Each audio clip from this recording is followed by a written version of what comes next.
Ang TRC ngayon, itong brand na to is parang isa sa pinaka-mura at the same time quality. Especially sa mga fully adjustable. Actually, magaganda yung mga pyesa ng TRC. Ang ganda ng forma nila. So, no hate sa brand, syempre. Kahit naman, may TRC din naman ako sa motor, Kaso yun nga lang, stabilizer lang. Stabilizer yung meron na sa akin. So, tingnan nyo, kahit may iba't ibang brand siya, malinis pa rin tingnan. Yun yung sinasabi namin.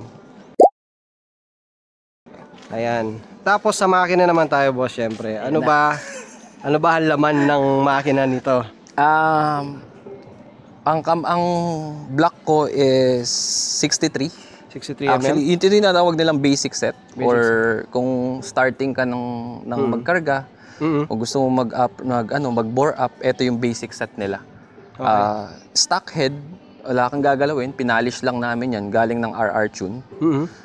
And bumili lang kami ng block na 63 block. Okay. Yes po. Ayun. So, ilang cc siya niyan, bale?